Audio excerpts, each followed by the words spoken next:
Let's get salty!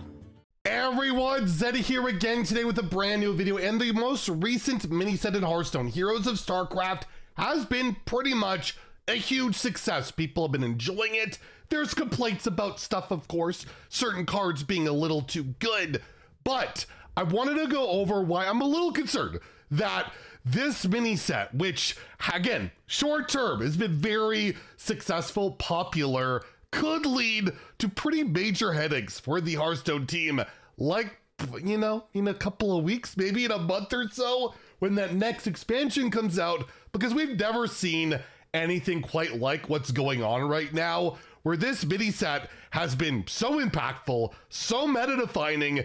It makes me wonder, what are we gonna do to trump this? How are we gonna beat this? How is this gonna be improved upon when these decks are just doing so damn well that we got that whole power creep thing to talk about. I just want to go over some concerns I have going into that next expansion launch. And as always, if you enjoy the content on the channel, feel like I've earned your subscription, you want to stay tuned for when that next core set is announced and the new expansion is announced, hit that sub button down below, give the video a like, as we're on the road to 100,000 subscribers. So you take a look at the meta right now. I'm using HS Guru, and you can see that the vast majority of the decks right now that are very good, very strong in the game are StarCraft decks. Whether it's Terran Shaman, a Hand Buff Hunter, which utilizes Zergling to buff the living crap out of, it's pretty gross.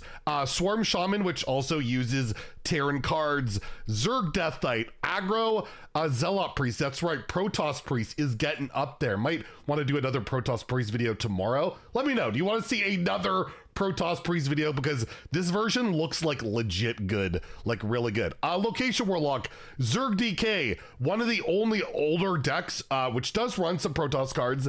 Zarimi Priest, you get the idea, right? Almost every good deck now with this mini set launch is a StarCraft deck. If you look at the Vicious Syndicate Data Reaper report before this mini set came out, it's crazy to see that almost every deck before this mini set came out has been deleted from the game in terms of competitive viability. Rainbow DK, you don't really see it anymore outside of, like, I guess Rainbow Zerg DK, but not really. It's just Zerg DK, right? Cycle Rogue, Ethereal Oracle, killed that, and that I'm totally fine with that. The deck was a bit crazy. Weapon Rogue, one of the existing decks still, but Hamba Paladin, not really good enough anymore. Lanessa Paladin, not really good enough anymore unless you put it with the StarCraft stuff. Libram Paladin wasn't really good enough to begin with. Hydration Station Druid, not really good enough. Dungar Druid has actually fallen off to the point where if you look at the win rates, it's barely hovering around 50% at Diamond through Legend. And again, I'm not complaining about this, but even like at Legend, Dungar Druid, sub 50%. That's how much we've moved on. Again, not complaining. I can't stand that deck, but it shows you how things have moved, right? And the vast majority of these decks on this list are not good enough anymore. They're kind of gone, where I've never seen a mini set. Like, a mini set normally adds like a couple of cards to some decks, maybe a new archetype pops up, but rarely does it have this kind of an impact where the power level and the cohesion of these decks has outright removed like everything in standard. Remember when the Great Dark Beyond launched? Remember there's like 145 new cards in this set, and outside of, like, you know, Rainbow DK got pretty good, most of these cards have struggled to see play. Hunter, an exception. This set was insane for Hunter, but we talked a lot about this stuff isn't working. We had a mass balance patch to nerf a bunch of stuff to try and help out the Great Dark Beyond. They buffed up a bunch of cards, and the vast majority of these archetypes haven't worked, still haven't to this day, outside of, like, right, Asteroid Shaman. None of the Warlock stuff worked. What is this Warrior stuff, right? Like,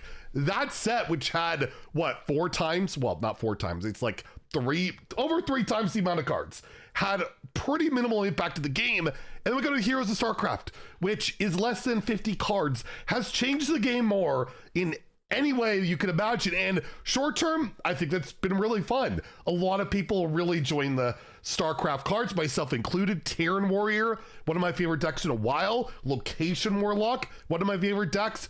The issue, the headache part I'm worried about is these decks are so good what is the next set gonna have to do to outdo this stuff, right?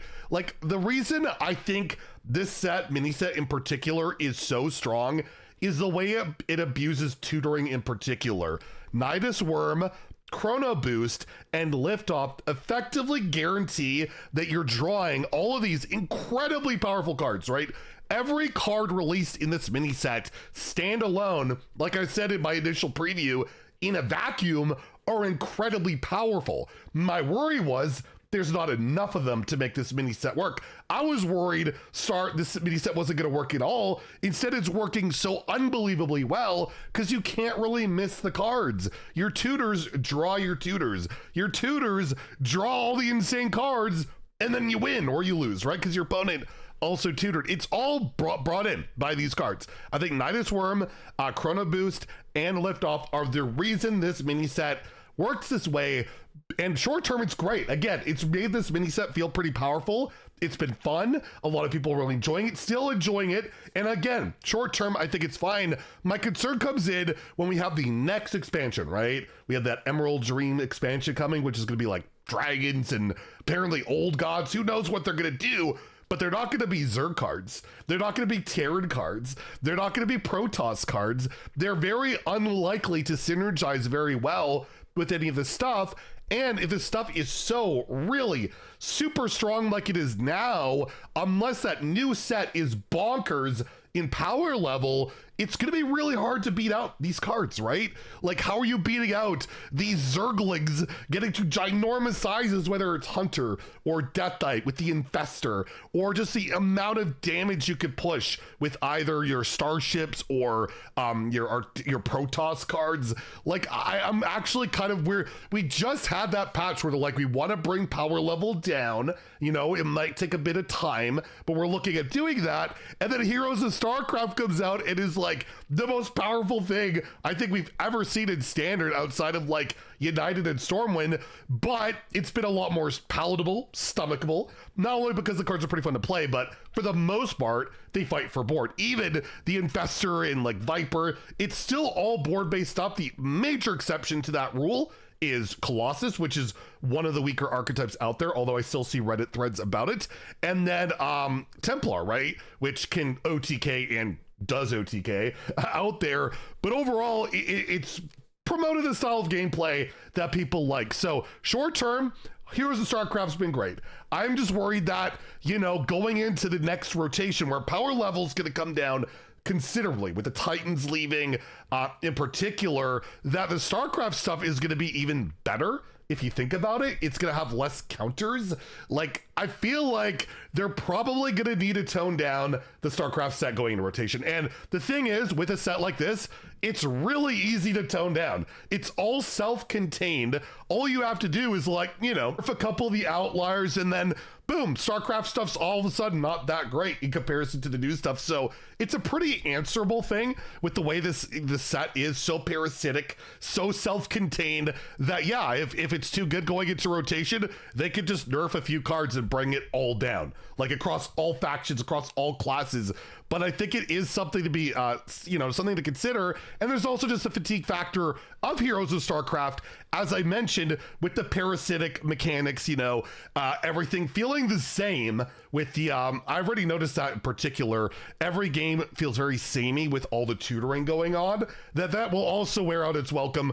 Probably by the time the next set goes live, that people will be just ready for literally anything else. So we do have one more balance patch before that next expansion goes live. Should be in between the pre-order and the expansion launch. It'll be very curious to see what they do with the StarCraft stuff, because they're going to have a better idea internally how strong this new set will be in comparison to StarCraft. But considering StarCraft just deleted, you know, one of the most powerful years in Hearthstone ever, like, just deleted it with this launch that we don't see, like, again, almost any of these decks since its launch. That next set's gonna gotta be pretty damn powerful, or else they really, you know, not Moldara, Dwarf Planet, my goodness, they'll have to scale some of this stuff back. So let me know what you think about that. Again, I'm still enjoying Heroes of StarCraft. I'm still having a good time. Still want to do gameplay videos, but there will be a time where we probably got to look at these cards and be like, okay, it's time to let other stuff breathe, and